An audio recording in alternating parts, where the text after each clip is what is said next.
Hatur nuhun Kang Firman, terima kasih atas kesempatannya. Saya coba share screen dulu ya. Ya, mangga.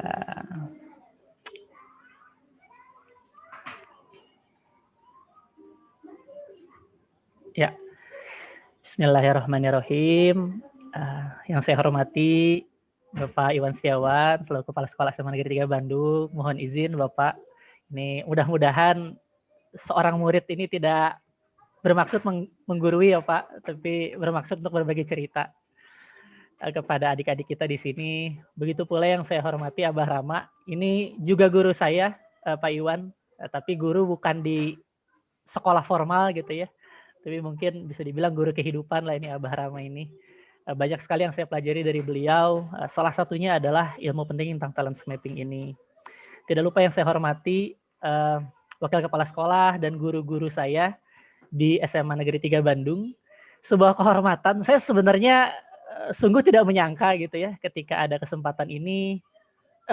Nanti saya cerita sedikit lah, panjang sekali kalau diceritakan karena mungkin 30-45 menit tidak cukup gitu. Tapi saya coba mungkin kilas balik dan mencari insight gitu ya atau hikmah dari perjalanan karir saya, juga dikaitkan dengan perjalanan saya di sekolah dulu di SMA 3 Bandung.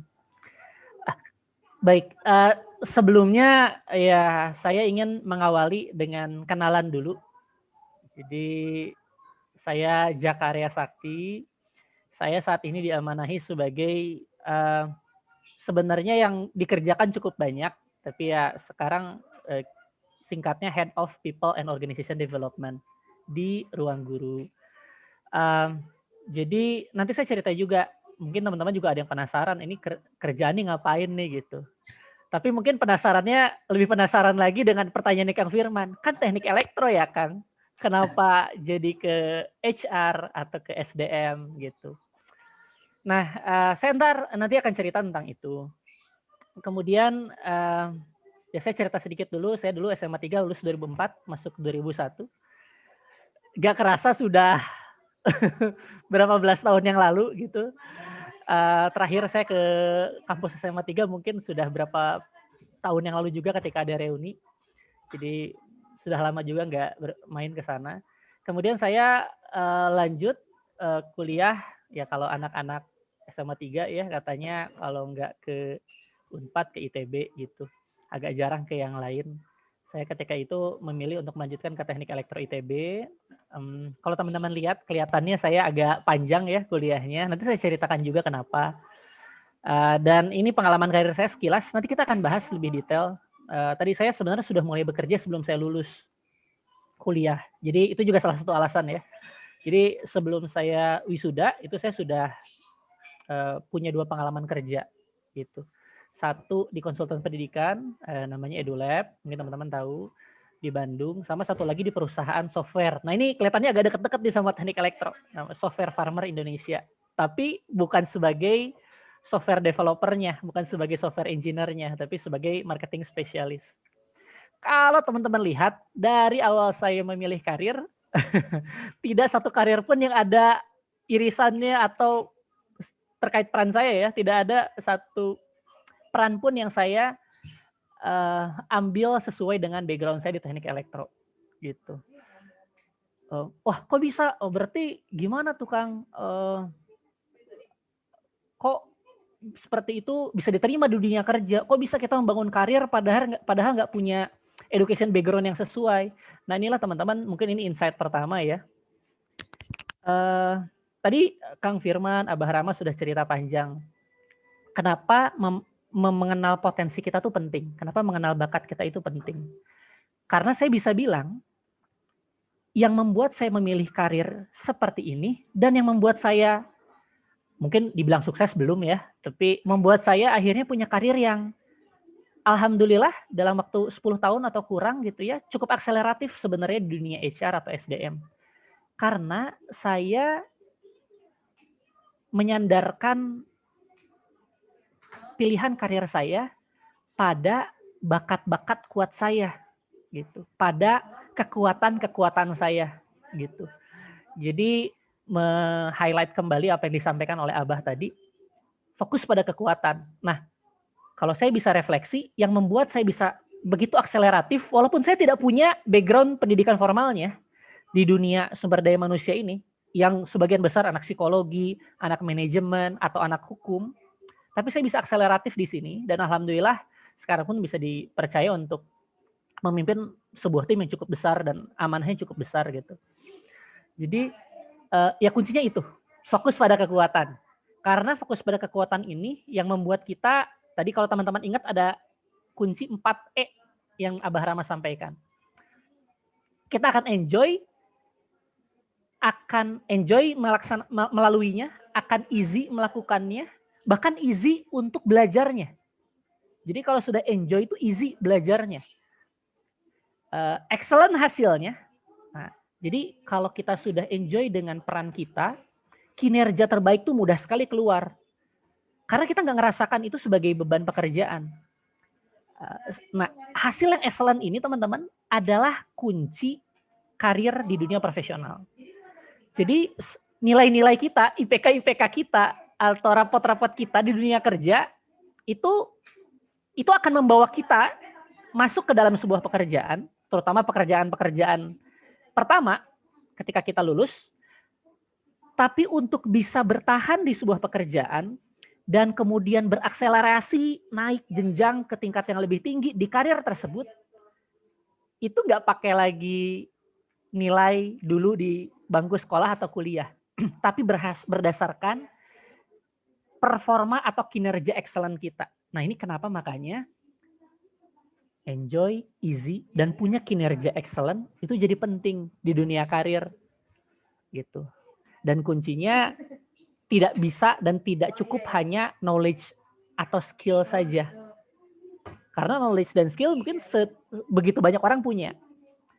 Tapi excellence ini belum tentu gitu.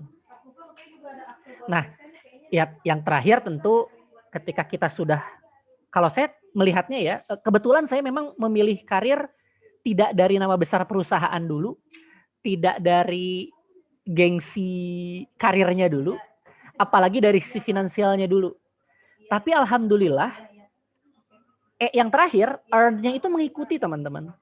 Jadi ketika excellent-nya ini sudah kita bisa tunjukkan, karir kita juga mulai berakselerasi, earn-nya atau yang keempat itu mengikuti dengan sendirinya.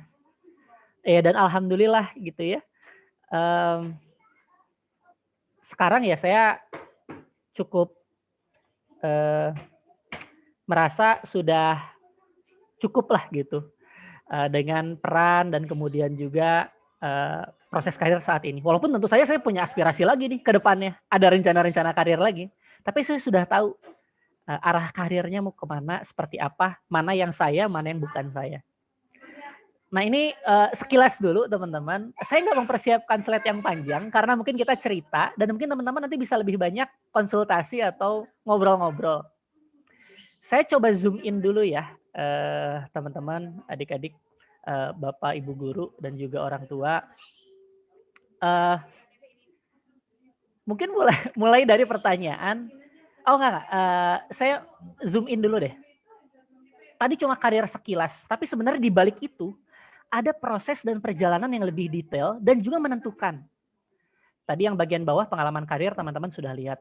Tapi kalau teman-teman lihat di sekolah dan di kampus itu ada hal-hal yang juga penting bagi saya yang menentukan saya dalam menemukan bakat dan kekuatan saya gitu. Jadi kalau ditanya langsung kenapa Kang? Kan latar belakangnya teknik elektro. Tapi kok karirnya dari awal kelihatannya nggak ada hubungannya dengan elektro. Saya jawab dulu secara mudah teman-teman. Jadi ketika saya belajar teknik elektro, jadi gini, gampangnya saya cerita pengalaman dulu lah. Dulu kalau di SMA 3, kelas 2 tuh saya sibuk sekali berorganisasi. Ya nilai juga cukup lah gitu, nggak luar biasa banget gitu. Nah tapi ya mulai di kelas 3, bahkan kelas 3 pun saya masih ada beberapa aktivitas organisasi bahkan di luar sekolah ya, di LSM gitu. Nah, sampai saya ingat waktu itu membawa saya juga ada tugas sampai ke luar negeri juga ketika kelas 3 SMA. Nah, tapi poinnya adalah saya itu telat menyadari kekuatan saya di mana. Padahal sebenarnya kalau saya istilahnya Steve Jobs ya, mencoba connect the dots ke belakang, perjalanan saya itu menunjukkan saya tuh enjoy nya di mana gitu. Saya punya kecenderungan natural atau kekuatan saya itu di mana. Nah, cuma dulu saya belum ketemu talent mapping nih, seperti teman-teman sekarang yang punya kesempatan berharga mengenal talent mapping, dapat assessment-nya. Dulu zaman saya kayaknya Abah juga baru memulai kalau nggak salah ya, Abah di 2003 2004 dulu gitu. Jadi saya dulu belum dapat kesempatan seperti teman-teman nih yang bisa ikut asesmen talent mapping. Jadi dulu obrolan kami di SMA 3 kelas 3 itu, kamu mau kemana? Kedokteran, Unpad. Kamu mau kemana? Teknik kimia, teknik elektro, teknik informatika, teknik perminyakan.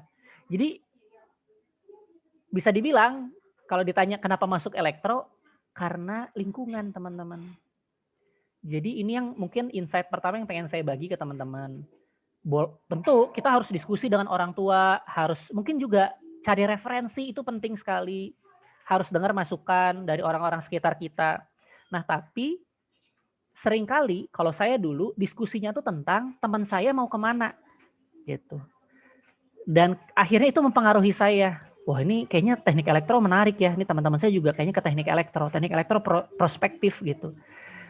Tentu saya juga menggali teknik elektro ngapain. Nah, itu penting, tapi yang saya lupa adalah menggali ke dalam. Apa yang sebenarnya saya sadari sebagai kekuatan dan saya enjoy gitu. Jadi saya bersyukur masuk teknik elektro, tentu saya bersyukur. Bisa masuk ITB saya bersyukur. Tapi mungkin kalau dikasih kesempatan lagi, dulu saya namanya zaman SPMB, mungkin pilihannya berbeda gitu. Dulu saya teknik elektro, teknik fisika, ITB, kemudian IPC saya milihnya hubungan internasional gitu. Nah, dulu bahkan mungkin hubungan internasionalnya lebih tepat. Mungkin ya dulu kalau direfleksikan kembali. Nah, tapi kalau ditanya dulu kenapa masuk teknik elektro, menurut saya dulu yang kurang, bukan kesalahan mungkin ya, yang kurang saya lakukan adalah menggali ke dalam. Jadi penting kita bertanya ke orang tua, penting kita bertanya ke guru, penting kita bertanya ke teman-teman, tapi bukan tentang apa yang mereka inginkan, bukan tentang apa yang mereka mau, bukan tentang teman kita maunya apa, karena itu adalah cita-cita dan pilihan karir mereka. Dan orang tua dan guru juga biasanya punya preferensi sendiri-sendiri. Yang justru penting buat ditanya dari lingkungan kita adalah saya tuh sebenarnya gimana sih kalau menurut kalian? Kalau menurut Bapak, Ibu, kalau menurut Papa, Mama, kalau menurut temen gitu ya, kalau menurut saya sendiri, saya tuh orangnya seperti apa sih? Saya tuh selama ini terlepas dari nilai-nilai, selain dari nilai-nilai pelajaran, itu punya kecenderungan natural tuh seperti apa dalam pola berpikir dan pola bertindak. Tadi udah ada ilustrasi sedikit dari Abah ya tentang orang yang penyendiri belum tentu tidak ada kekuatannya. Bahkan mungkin penyendiri itu bagian dari sebuah kekuatan gitu ya. Sebaliknya orang yang gaul juga harus sadar gitu bahwa gaulnya itu sebuah kekuatan gitu. Jadi teman-teman, ini mungkin insight pertama di masa-masa ini, apalagi masih ada waktu ya sampai teman-teman nanti memilih jurusannya dan pilihan karir ke depannya, gali ke dalam, tanya ke lingkungan tentang diri kita, tentang sebenarnya kita tuh berpikirnya seperti apa, bertindaknya seperti apa, sifat alaminya seperti apa. Karena itu membantu juga mengkonfirmasi hasil asesmen talent mapping. Nah, alhamdulillahnya teman-teman sudah punya hasil laporan asesmen talent mapping yang bisa membantu teman-teman juga merefleksikan diri gitu. Nah, itu latar belakangnya. Jadi saya kalau ditanya kenapa teknik elektro, karena pengaruh lingkungan gitu. Nah, kemudian tentu saya masuk dan saya sadari ternyata saya bisa masuk gitu ya. Saya bisa lulus SPMB gitu. Karena ya pertolongan guru-guru di SMA 3, ada pengayaan juga dulu istilahnya, terus ditambah mungkin bimbel juga ketika itu. Jadi saya bisa masuk SPMB, masuk ke ITB, tapi ketika masuk, nah ini sama kayak di dunia kerja. Ketika masuk itu, selain tentu motivasi, kerja keras, kita harus bisa enjoy gitu dengan apa yang kita pelajari. Nah dulu saya karena belum menyadari tadi ya kekuatan saya di mana, akhirnya ya berdarah-darah gitu teman-teman kuliahnya. Karena tidak mudah. Alhamdulillah tetap lulus karena saya harus bertanggung jawab sama pilihan saya terhadap orang tua. Lulus gitu ya. Nah tapi akhirnya kalau teman-teman lihat, nanti saya cerita sedikit, ketika perjalanan di kampus tuh banyak kemana-mana gitu, itu yang bikin lama, kemudian dan perjalanan itu juga yang akhirnya membuat saya tahu saya itu sebenarnya aspirasi karir yang sesuai dan potensi kekuatan saya itu kemana gitu.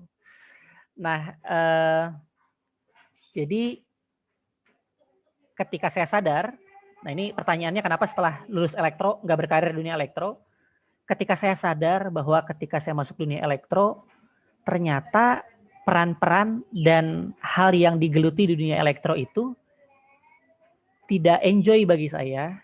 Kemudian juga sepertinya bukan kekuatan terbaik saya ketika itu. Saya juga belum assessment talent mapping ya di awal-awal masa kuliah. Jadi saya akhirnya meniatkan sebelum saya lulus, ketika saya lulus saya akan berkarir di luar dunia elektro. Karena apa? Karena saya tahu kalaupun saya melanjutkan menggunakan ijazah teknik elektronya untuk berkarir sebagai teknisi elektro gitu ya di berbagai bidang, saya akan menemui kesulitan yang sama gitu. Makanya jadi penting, akhirnya saya tekadkan setelah lulus karir saya harus di dunia yang saya akan enjoy. Nah ketika itu memang saya harus mengeksplor dulu, mencoba dulu, makanya sempat ke sales, sempat ke marketing, sempat jadi pengajar muda Indonesia mengajar. Di kampus saya sempat jadi wakasek kurikulum di sebuah unit kegiatan mahasiswa namanya Rumah Belajar ITB. Gitu. Dan alhamdulillah ketika akhirnya saya memutuskan karir saya tidak di dunia elektro, saya menemukan jalan di mana potensi kekuatan saya sesuai dengan karir saya. Terutama akhirnya di dunia HR. Jadi ada proses dulu tuh saya sampai ke menemukan karir. Nah, mudah-mudahan teman-teman dibantu hasil assessment talent mapping bisa lebih cepat menemukan itu. Nah, itu singkatnya kenapa milih elektro dan akhirnya kenapa milih berkarir di luar dunia teknik elektro. Nah, selain hasil assessment, ini mungkin untuk membantu teman-teman ya sebagai insight lain. Ketika saya coba flashback ke belakang dan coba connecting the dots gitu ya. Saya coba balik ke masa-masa saya sekolah gitu di SMA 3 Bandung. Jadi saya tuh dulu adalah ketua ekskul debat. Nggak tahu ya masih ada nggak ya? Harusnya masih ada ya. Namanya SPED 3 gitu. Dulu pembinanya adalah guru bahasa Indonesia saya juga, Pak Sabto gitu. Salah satu guru favorit saya karena ngajarnya enak gitu ya. Tutur bahasanya juga lembut gitu Pak Sabto. Jadi Pak Sabto itu membina ekskul debat dan ketika saya ingat, oh iya ya, saya tuh suka dulu aktivitas ngobrol, diskusi, berinteraksi dengan orang. Dan tidak hanya itu, secara lebih spesifik, saya dulu tuh ya debat itu kan kita harus berpikir ya, menyusun strategi, apa yang kita akan argumen apa yang kita keluarkan untuk mematahkan argumen lawan. Nah, ternyata kalau saya sadari di aktivitas debat tuh ada aktivitas interaksi dengan orang lain, ada aktivitas berargumentasi gitu ya, dan ada aktivitas menyusun strategi, mencari argumen gitu. Nah, ternyata itu dua hal yang saya enjoy. Nah itu juga yang, nah kalau dikaitkan lagi ya ke saat ini, pekerjaan saya di dunia HR atau SDM, itu sangat dibutuhkan. Kemampuan untuk berinteraksi dengan orang, berdiskusi dengan orang, dan mencari solusi permasalahan tentang orang gitu. Menyusun strategi tentang permasalahan orang gitu. Itu ketika saya jadi ketua ekskul debat gitu. Nah jadi teman-teman tanpa disadari pilihan-pilihan kita ketika semasa SMA itu juga sudah merefleksikan apa yang kita enjoy, dan mungkin jadi potensi kekuatan. Nah, cuma mungkin dulu kita belum ngelihat ini tuh ada karirnya atau enggak gitu. Nah, ini yang butuh juga referensi dan mungkin butuh mentor, pemandu. Lanjut lagi sedikit pengalaman saya di SMA 3 Bandung. Saya jadi ketua kasih 5. Nggak tahu ya masih sama nggak ya definisi kasih 5 sekarang. Tapi kasih 5 tuh dulu yang bicara soal kaderisasi gitu. Nah, saya kasih 5. Nah, kasih 5 itu salah dua program unggulannya atau program besarnya adalah LKS, latihan kepemimpinan siswa. Oh, itu program panjang sekali untuk mengkader calon-calon pemimpin baru di SMA 3. Kemudian MOS. Kalau dulu namanya MOS, masa orientasi siswa. Kalau sekarang gak tahu namanya apa ya, pengenalan lingkungan sekolah ya. Nah itu kalau saya coba kembali ke dua pengalaman itu ya, kaderisasi. Saya tuh dulu jadi ketua panitia kaderisasi, ketua panitia LKS. Itu tuh HR banget. Itu tuh SDM banget sebenarnya. Dan kalau saya boleh telusuri lebih detail teman-teman, LKS itu saya suka tuh jadi, ya tentu ada banyak panitianya kan, ada jadi logistik, ada dokumentasi, ada seksi acara. Nah saya tuh suka justru di seksi acaranya.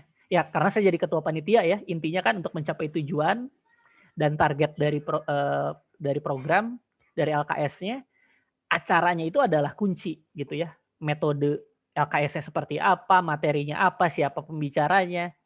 Nah itu yang ternyata saya enjoy banget tuh ketika saya diskusi dengan teman-teman, rapat untuk menyusun ini gimana ya kita susun LKS-nya biar berkesan, biar dulu tuh saya salah satu angkatan mungkin pertama ya yang ingin mengurangi atau bisa dibilang meniadakan perpeloncoan lah gitu atau marah-marahan yang gak jelas di LKS gitu.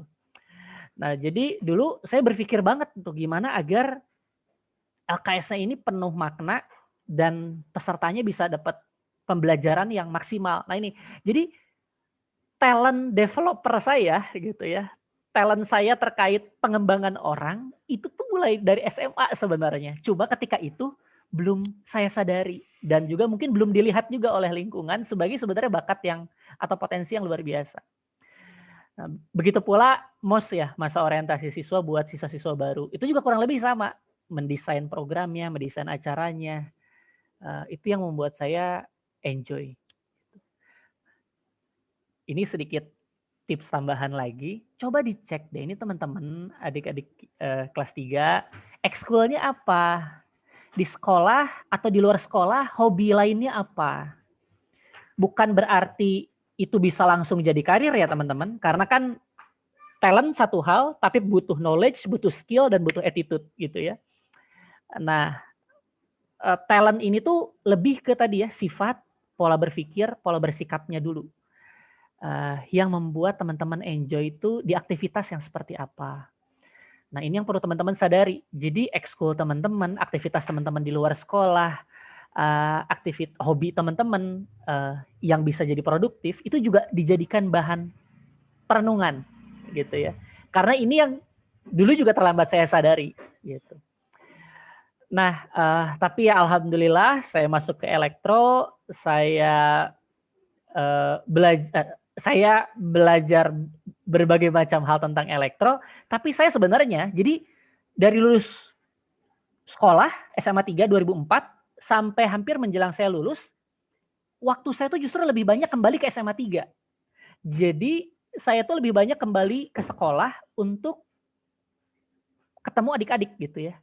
Ngebantu mereka untuk berbagai program di OSIS atau program di ekskul debatnya gitu. Walaupun saya juga ada aktivitas, nanti saya ceritakan sedikit ketika di kampus. Nah jadi aktivitas untuk membina orang lain, mengembangkan orang lain, itu juga berlanjut tuh selama di kampus. Tapi jadi kegiatan ekstra gitu.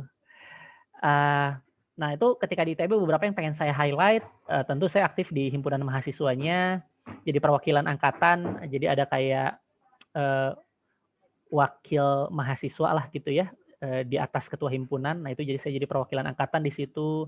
Kemudian saya juga aktif di Karisma. Karisma itu salah satu unit di Salman. terkait pembinaan remaja. Nah, saya juga jadi ketua mentoring sekolah gitu, ketua bagian mentoring sekolah yang datang ke sekolah untuk membina adik-adik di sekolah. Padahal dulu ketika di SMA saya bukan anak Rohis ya, saya bukan anak DKM Al-Furqon gitu, saya bukan anak DKM gitu, saya anak OSIS aja sama anak SPED dulu gitu. Nah terus, nah ini yang menarik. Jadi ketika saya menjelang masa akhir kuliah, saya harusnya sudah 4 tahun, tapi saya kan ya berjuangnya cukup keras gitu ya untuk bisa lulus. Saya mencari gitu, saya tuh sebenarnya akan enjoy di mana. Kemudian ada satu unit kegiatan mahasiswa di kampus namanya Rumah Belajar ITB. Jadi kita bikin kayak sekolah alternatif di Cisitu, di sisi Sungai Cikapundung gitu ya. Di satu bangunan yang dihibahkan gitu, dipinjamkan untuk ngajar anak-anak di bantar Sungai Cikapundung. Dan di situ saya jadi wakasek kurikulum gitu ya, wakil kepala sekolah, kita sebutnya di sana kepala sekolah, wakil kepala sekolah, kayak sekolah aja gitu ya, di bidang kurikulum. Dan itu saya juga menikmati luar biasa, menemukan berbagai metode pendidikan alternatif. Jadi acaranya tuh kegiatannya tuh Sabtu atau Minggu gitu, buat adik-adik ini, karena adik-adik ini kan di hari biasanya sekolah. Nah itu juga sebuah pengalaman yang luar biasa menyenangkan. Nah sejak saat itu, mungkin di dua tahun terakhir saya di ITB, kan saya total 6 tahun, 2 tahun terakhirnya saya tuh banyak kuliahnya tuh ke UPI. Jadi saya banyak menghadiri seminar pendidikan, itu ke UPI. Menarik ya. Jadi bayangkan, jadi di elektro kuliahnya berjuang, jadi sekolahnya itu harus dipaksa gitu ya, belajarnya dipaksa karena ada ujian. Tapi ke UPI saya jalan sendiri, ngongkos sendiri, bayar seminar sendiri untuk ikut dan belajar tentang pendidikan di situ. Bahkan saya ingat juga, saya sempat keliling ke beberapa sekolah alternatif di Jawa Tengah gitu ya, di Salatiga, saya juga ke Jogja kalau nggak salah ya. Ya Salatiga dan Semarang. Nah, jadi saya sampai melakukan itu ketika saya kuliah. Nah, ini kunci lagi teman-teman ke poin saya yang pertama. Ketika kita sudah menemukan enjoy-nya, belajar itu jadi easy. Menguasai knowledge dan skill itu menjadi ya dorongan yang natural gitu. Begitu bersemangat, begitu antusiasnya gitu. Begitu teman-teman. Jadi wakasek kurikulum ini juga pengalaman yang luar biasa. Tentu dengan penuh rasa hormat saya tidak akan sebanding dengan wakasek kurikulum, peran wakasek kurikulum di SMA 3. Ini mah wakasek kurikulum yang sekolah alternatif, tapi pengalaman itu tuh begitu menyenangkan. Dan lagi-lagi tentang mengembangkan manusia. Nah ini juga yang saya juga belum sadari, tapi akhirnya itu sudah, karena ini sudah kuliah, saya harus berpikir karir saya kemana, sudah makin mengerucutkan, aduh kayaknya passion saya pendidikan nih gitu. Di kampus juga di masa-masa akhir sedang ada UU BHP, saya aktif di keluarga mahasiswa ITB, saya aktif menggalakkan kajian-kajian tentang pendidikan. Dulu sedang rame UU BHP, Badan Hukum Pendidikan. Kita bikin kajian pendidikan itu apa, esensinya apa, pendidikan itu harusnya seperti apa, dan seterusnya, rutin tuh. Kajian rutin pendidikan di kampus ITB. Nah, jadi menarik gitu, menarik sekali. Uniknya saya di masa-masa akhir saya kuliah. Jadi kayak mahasiswa pendidikan nyasar di kampus ITB gitu. Tugas akhir saya di ITB juga tidak bikin alat, bukan tentang elektro banget, tapi tentang kajian tarif dasar listrik. Jadi tetap ada hitung-hitungannya sedikit, tapi sudah agak ke arah sosial gitu. Dan bisa gitu elektro kajian-kajian seperti itu dengan menggunakan namanya sistem dynamics, analisa kajiannya. Nah, itu juga menunjukkan saya tuh suka tidak hanya berinteraksi dengan orang, membantu pengembangan diri orang, saya juga suka berpikir, mencari solusi, mencari ide, mencari strategi dari sebuah masalah untuk mencapai sebuah tujuan. Jadi kalau saya simpulkan sebenarnya ya, dan ini juga dilihat nanti kalau di hasil talent mapping saya tuh kekuatannya di 2 hal. Networking with others atau communicating with others gitu ya secara umum, di area berinteraksi dengan orang, sama di area generating ideas. Tadi kalau Abah Rama menceritakan ada beberapa cluster ya, saya tuh di area networking sama di area generating ideas, potensi kekuatannya. Dan itu sebenarnya terrefleksi dari perjalanan saya, tidak hanya di dunia akademis ya, tapi juga di dunia ekstrakurikulernya, gitu teman-teman. Nah akhirnya, dalam 2 tahun terakhir itu juga, saya ngerasa karena kuliah juga sudah berkurang, saya perlu pengalaman profesional. Nah, ini pentingnya juga teman-teman ya, teman-teman magang. Jadi salah satu cara tercepat untuk mengeksplor diri kita dan menambah referensi tentang dunia profesional adalah magang. Magang ke dunia profesional, jadi kita tahu mana yang kita enjoy, dunia profesional seperti apa.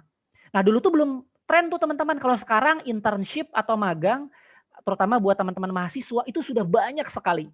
Di startup teknologi seperti di Ruang Guru, atau di Grab, dulu saya sempat di Grab juga, Grab Indonesia. Internship itu banyak, nah, mungkin yang harus dicari adalah internship atau magang buat anak SMA ya, kalau ada, tapi setahu saya banyak, ada juga. Nah, dulu karena belum ada magang, saya memutuskan untuk mulai kerja.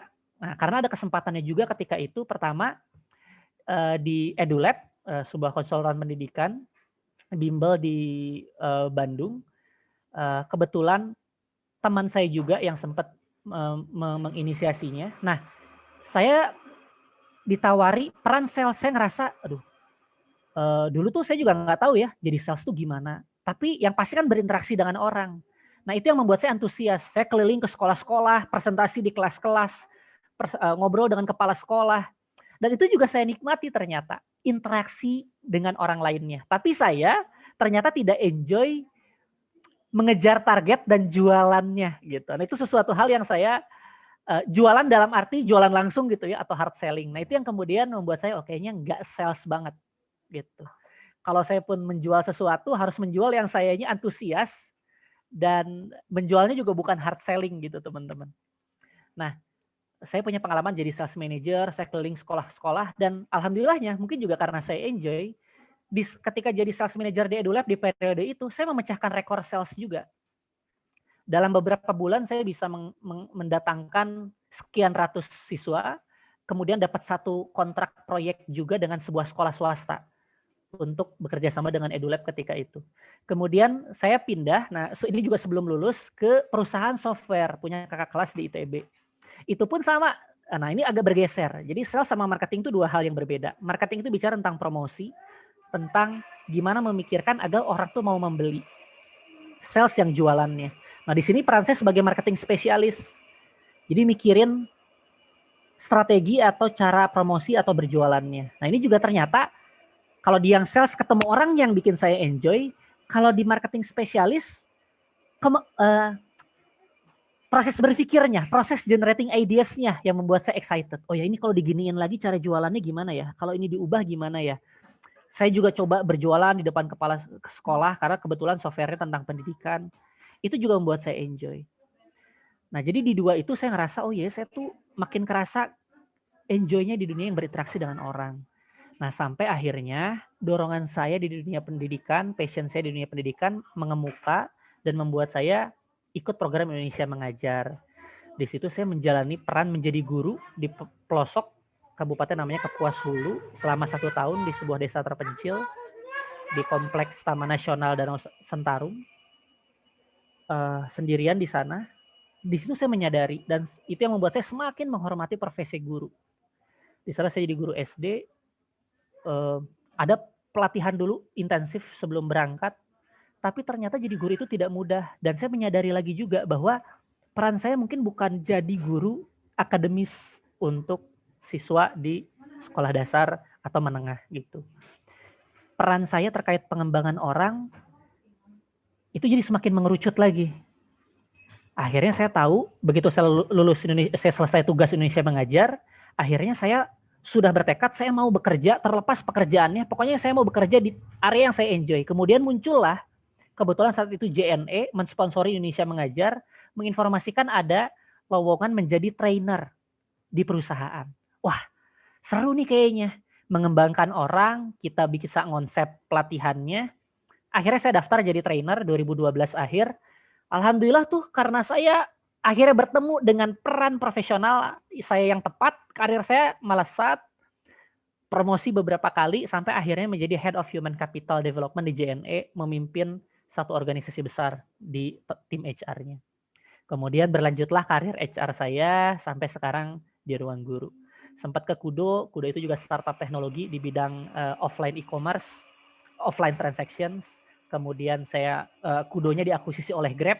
Saya juga jadi bagian dari Grab Indonesia, mendapatkan banyak pengalaman di sana dan sekarang menjadi Head of People and Organization Development di Ruang Guru. Area saya ini buat saya sangat seru karena saya membantu pengembangan begitu banyak karyawan Ruang Guru, gimana mereka bisa betah di perusahaan. Di tim saya juga ada area analytics ya, jadi part untuk generating ideas itu juga tetap ada di sana. Saya sudah kepanjangan nih teman-teman, kayaknya teman-teman mungkin mau tanya, mau ngobrol terkait pengalaman ini. Saya kembalikan dulu Kang Firman. Kang Firman punten nih kepanjangan, mudah-mudahan dari diskusi ada hal lain yang bisa dipelajari. Baik, ini memang sesuai bakat sih ya. Iya betul. Bakat nomor 2 saya communication. Oke. Hasil bakatnya Kang Jaka boleh nggak ditampilin?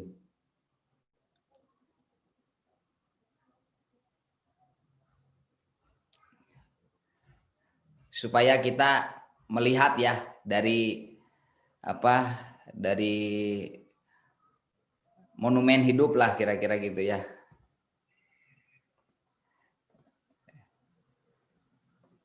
Silahkan di unmute lagi Kang. Punten mute. Oke, sebentar ya.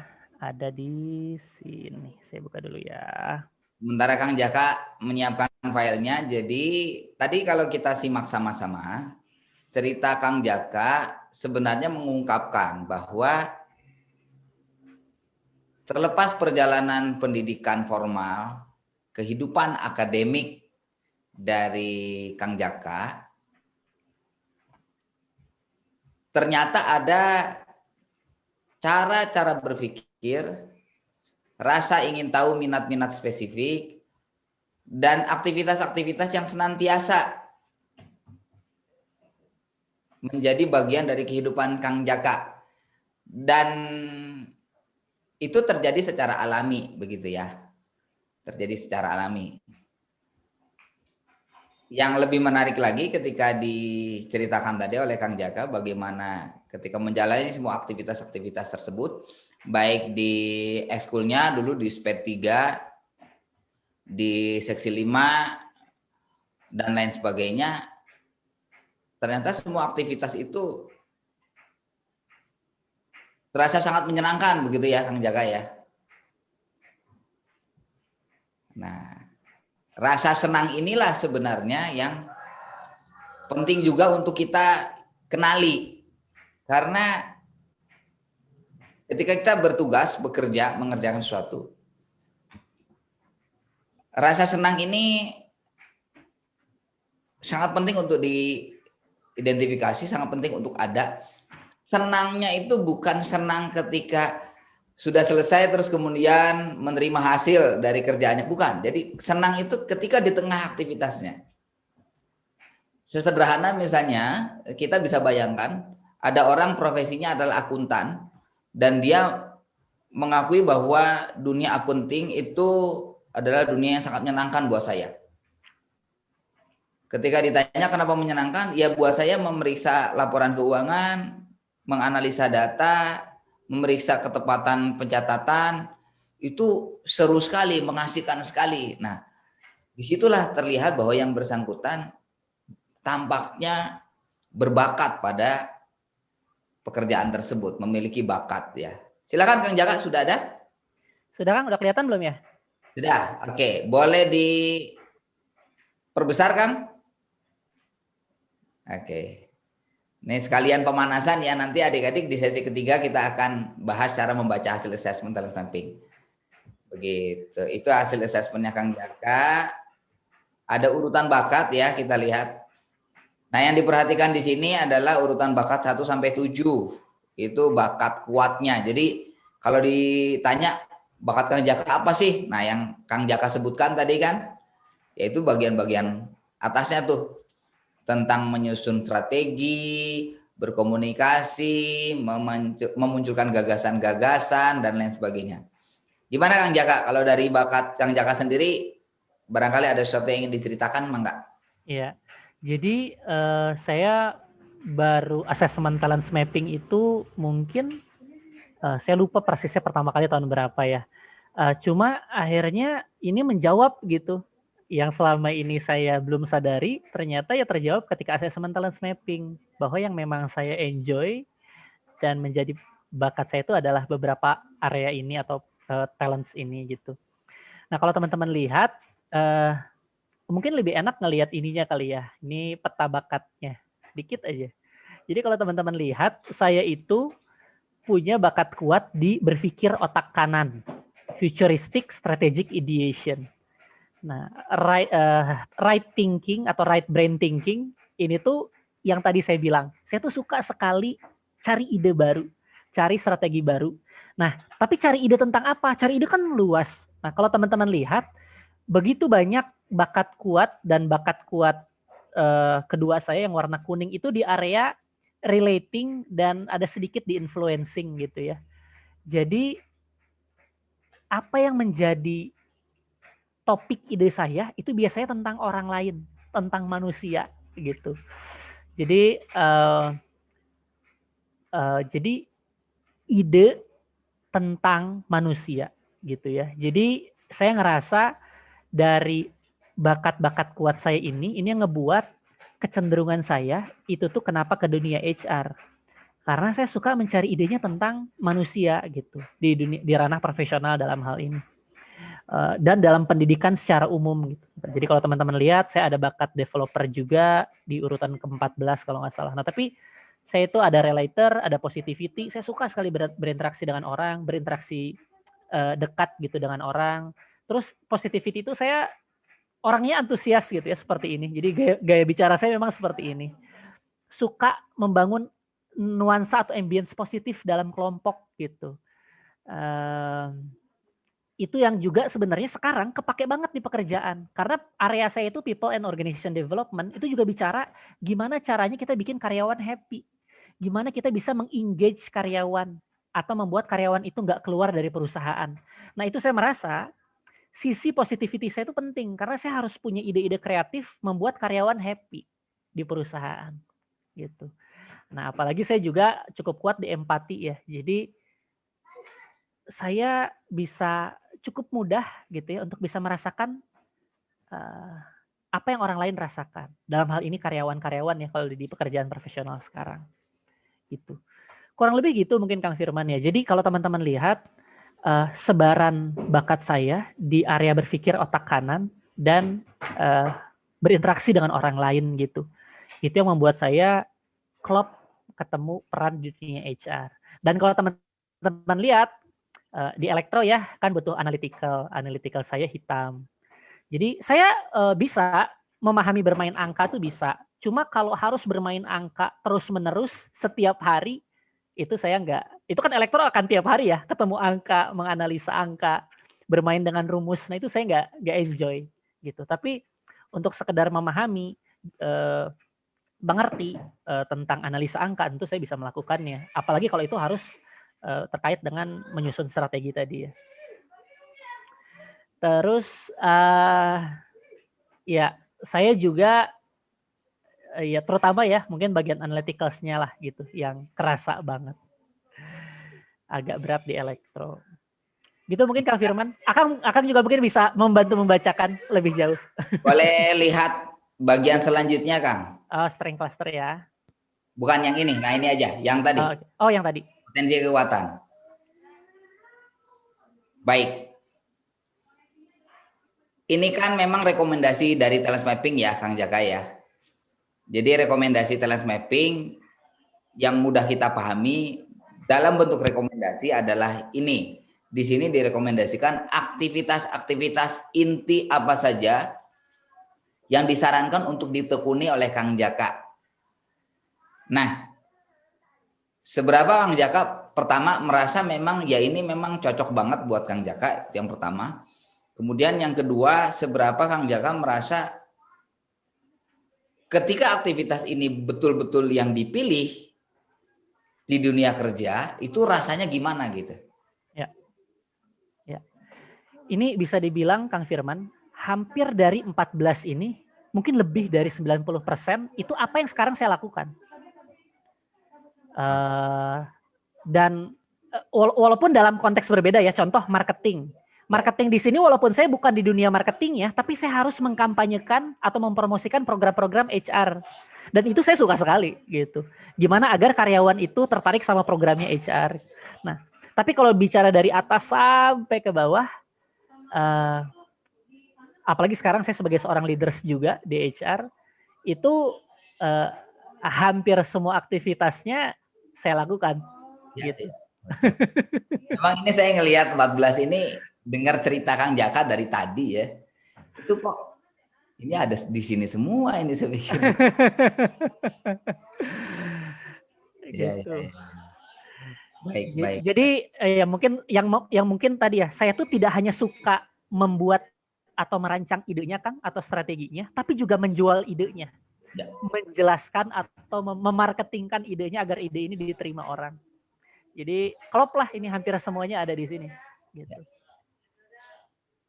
Rasanya gimana nih kerja seperti ini? Bisa dibilang mungkin hampir nggak kayak kerja ya. Kenapa? Ya tetap kerja ya, ada target. Saya nggak bilang kerja dengan berdasarkan bakat. Itu nggak ada challenge, nggak ada kesulitan. Pasti ada. Tapi tadi kayak saya di kampus, ngejar belajar pendidikan ke UPI. Enjoy aja. Dikejar aja. Karena saya merasa saya setiap hari itu menjalankan bakat atau kekuatan natural saya gitu. Jadi seolah-olah ya saya menjadi diri saya, tidak berusaha menjadi diri orang lain gitu kan. Berarti makin enteng lah ya ngejalaninnya. Betul. Dan itu juga yang alhamdulillahnya dinilai oleh atasan, dinilai oleh perusahaan, menghasilkan kinerja yang bagus Kang. Menghasilkan kinerja yang excellent sehingga saya bisa dapat promosi, akselerasi karir gitu beberapa kali. Baik. Itu sih. Pertanyaan terakhir Kang. Ya. Ini dari ada pertanyaan nih dari adik-adik kita ya. Ini dari Putri Larasati. Pertanyaannya sederhana. Kalau Kang Jaka kan hasil talent mappingnya sebenarnya nggak ke elektro. Tapi kuliahnya justru di elektro. Pertanyaannya bagaimana kalau sebaliknya? Bakatnya mendukung, minatnya mendukung kalau memilih jalur elektro ya. Tapi justru nggak keterima tuh. Oke. Tanggapan Kang Jaka, saran. Iya, Putri, ini sebenarnya persis yang saya alami. Saya masuk elektro, padahal saya mau belajarnya pendidikan. Tapi itu tidak menghalangi saya, tidak membatasi saya buat belajar tentang pendidikan. Tidak belajar tentang psikologi. Saya beli buku pendidikan, beli buku psikologi. Jadi hati-hati kita terjebak bahwa belajar itu hanya dengan ya kuliah di tempat itu aja. Karena bahkan ya, apa yang kita pelajari di kampus, apalagi sekarang saya jadi HR profesional nih, yang ngerekrut orang, ngerekrut fresh graduate baru lulus. Ya, ini udah jadi masalah klasik, masalah ketidakcocokan antara lulusan kampus dengan apa yang dibutuhkan oleh perusahaan. Jadi sebenarnya bukan berarti kuliah nggak penting, kuliah tetap penting, tapi itu hanya sepersekian dari apa yang dibutuhkan di dunia pekerjaan. Jadi nggak usah khawatir Putri. Saya yakin ada 1000 jalan untuk Putri bisa mempelajari elektro. Misalnya nggak keterima di elektro ITB, masih banyak elektro lain. Gitu ya. Masih, dan bukan berarti ya berarti kalau nggak keterima ITB apakah yang lain sama? Ya mungkin ada perbedaan. Tapi itu bisa kita kejar kalau kita benar-benar merasa enjoy di sana. Kayak saya tadi, karena saya enjoy di pendidikan, ke Ledeng sana, ke UPI, naik angkot gitu ya, sebelum ada motor, saya datengin gitu, saya samperin untuk kuliah pendidikan di UPI. Tanpa saya dipaksa, saya nggak ada ujian gitu di UPI, saya nggak disuruh-suruh dosen di sana. Jadi justru Putri, kalau memang ini adalah minatnya Putri, cocok juga dengan bakatnya, belum keterima di elektro ITB, saya yakin masih ada pilihan di tempat lain. Dan untuk menenangkan Putri juga, kuliah kita itu kalau sekedar datang ke kelas dengerin dosen, belum membuat kita siap masuk ke dunia kerja. Itu memberikan dasar tapi tidak langsung membuat kita siap. Jadi ketika masuk ke elektro ITB pun harus belajar sendiri, harus riset, harus magang. Jadi banyak hal yang dilakukan selain masuk ke elektronya aja gitu. Jadi menurut saya nggak keterima di elektro itu bukan akhir dari segalanya. Karena masuk elektro pun belum tentu menjamin karir di dunia elektro bisa sukses. Gitu. Gitu mungkin ya Kang Firman. Jadi justru itu tidak menjadi penutup jalan. Gitu. Atur nuhun. Tambahan sedikit buat Putri dan adik-adik sekalian ya. Mari digarisbawahi tadi. Kalau misalnya minat dan bakatnya yakin betul memang saya cocoknya ke engineering, specifically elektro. Elektro itu banyak. Tidak hanya ITB, tidak hanya di UI, tidak hanya ke UGM misalnya ya. Elektro itu banyak. Jangan, sudah bukan saatnya lagi berpikir bahwa penentu kualitas penentu kualitas proses pendidikan saya itu di kampusnya. Keliru. Penentunya ada pada diri Anda sendiri. Seperti itu. Jadi selama yakin bakat saya, minat saya memang cocok dan kuat di bidang engineering, especially elektro, go ahead, langsung aja. Tekuni. Gitu. Belum keterima di kampus yang satu, ikut tes masuk kampus yang lain. Kang, saya sudah nyoba 5 kampus, nggak ada yang keterima satupun. Katakanlah begitu ya. Kang Jaka tadi bilang, tidak berhenti belajar hanya karena belum keterima jadi mahasiswa. Anda ingin belajar elektro sebelah mananya, cari saja, akan diberi ruang. Saya ambil contoh, misalnya ingin elektronya yang terkait dengan teknologi digital ya, dengan teknologi internet misalnya. Nanti browsing aja, cari yang namanya Pak Ono Purbo. Pak Ono Purbo itu mantan dosen elektro ITB.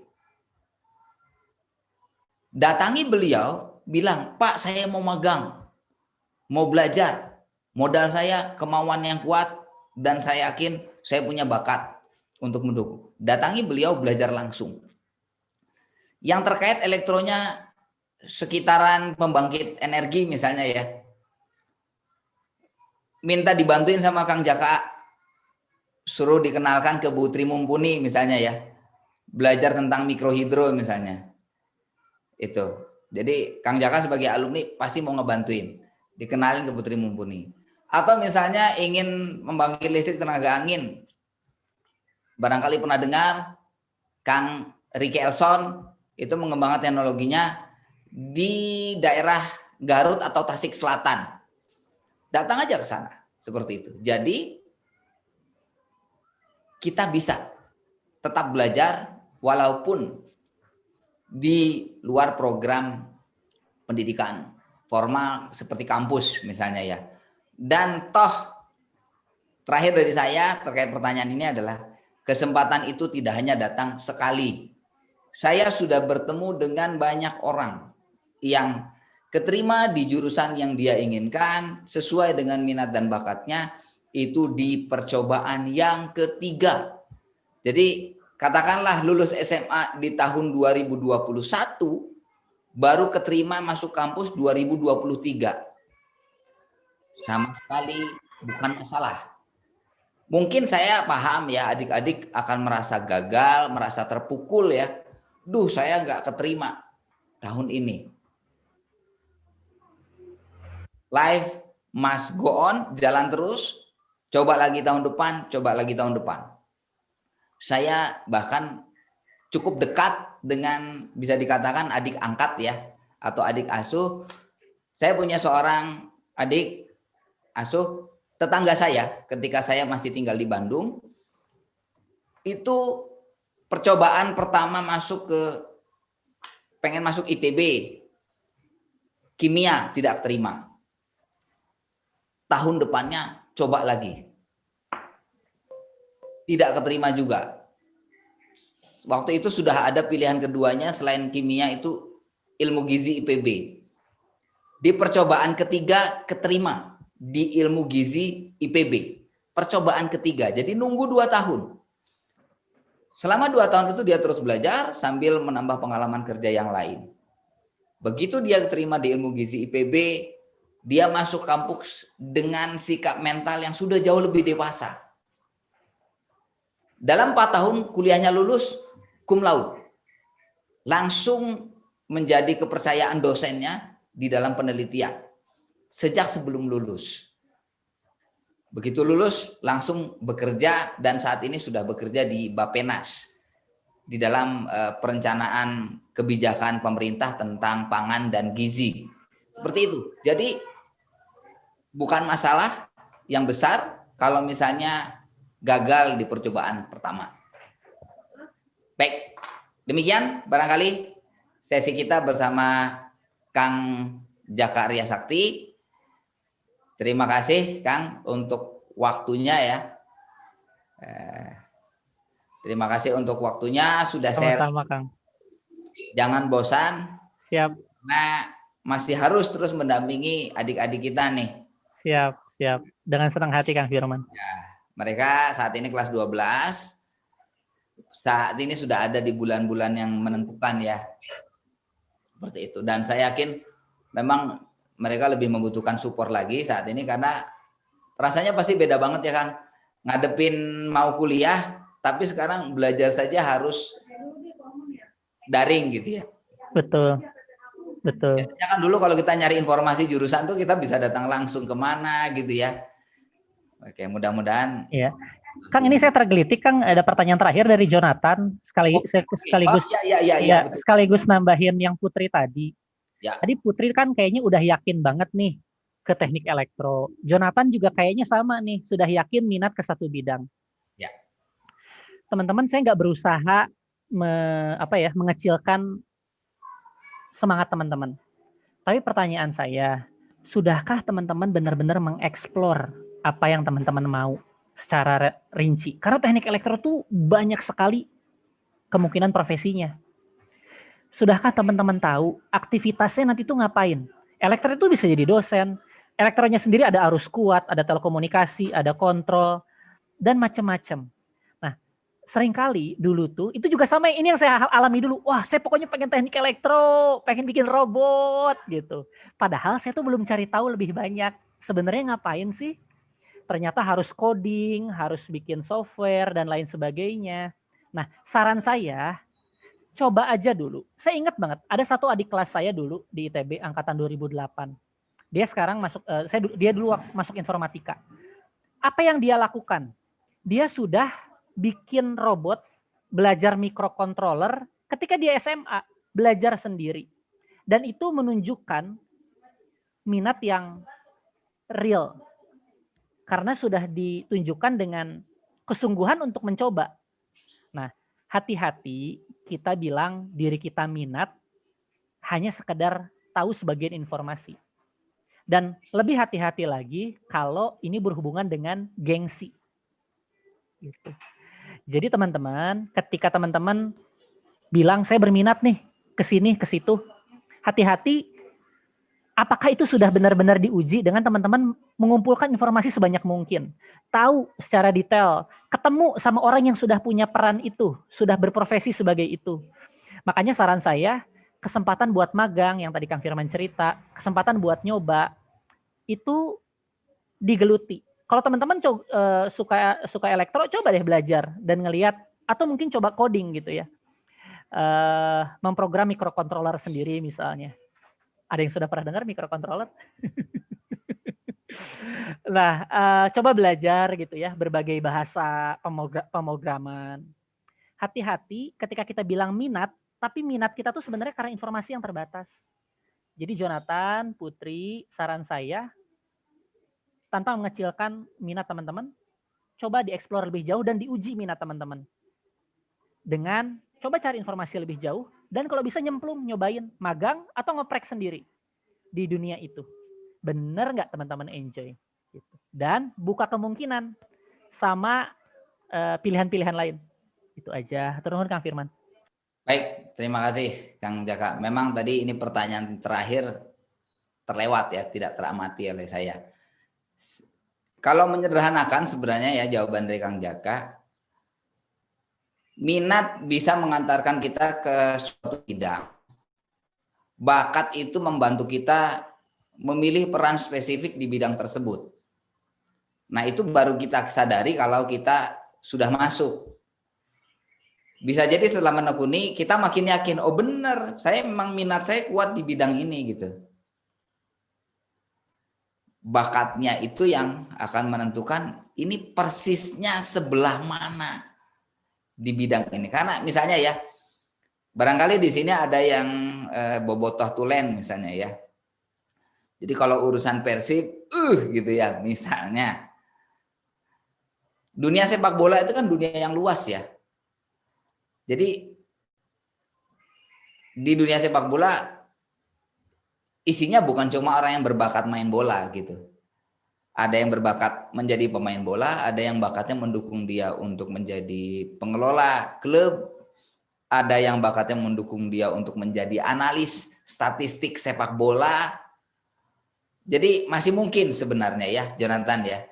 Tetap di bidang yang kamu minati, tapi bakatnya itu kalaulah tidak mendukung di sebelah kanan, mungkin mendukung kamu mengambil peranan di sebelah kiri. Kalaulah tidak mendukung di bagian sebelah depan, mendukung kamu di sebelah belakang. Dunia bisnis misalnya. Kesannya kan dunia bisnis itu buat orang-orang yang masuk bisnis itu sebagai business owner ya. Padahal dunia bisnis juga butuh orang-orang kreatif. Dunia bisnis juga butuh orang-orang yang tekun teliti untuk ngurus keuangan. Dunia bisnis juga bisa menjadi dunia bagi para perancang software. Jadi bidang dengan peran sebenarnya berbeda. Kita harus pahami lebih detail. Bagian sebelah situ akan kita bahas di sesi terakhir. Namun sebelum kita masuk sesi terakhir, kita akan mengambil waktu jeda sejenak untuk kita bisa beristirahat. Barangkali adik-adik sekalian mau break, apakah kamar kecil misalnya, ataukah yang lebih penting lagi menyiapkan kelengkapan hasil asesmen Anda, bisa jadi dengan alat tulis, dan jika adik-adik di sini merasa sesi ini kayaknya saya pengen sambil diskusi sama orang tua deh, boleh orang tuanya kalau misalnya juga sedang di rumah bisa hadir bersama-sama di sesi yang terakhir nanti. Seperti itu. Kita akan break sekitar 10 menit untuk masing-masing mempersiapkan diri. Terima kasih Kang Jaka. Sama-sama Kang, Untuk hatur nuhun kesempatannya Pak Iwan, Abah Rama, sama teman-teman, Bapak Ibu guru, orang tua. Hatur nuhun pisan. ya, baik. Terima kasih Kang Jaka. Untuk itu kita akan break terlebih dahulu sekitar 10 menit. Bapak Ibu yang saya hormati dan adik-adik sekalian. Sekian. Assalamualaikum warahmatullahi wabarakatuh.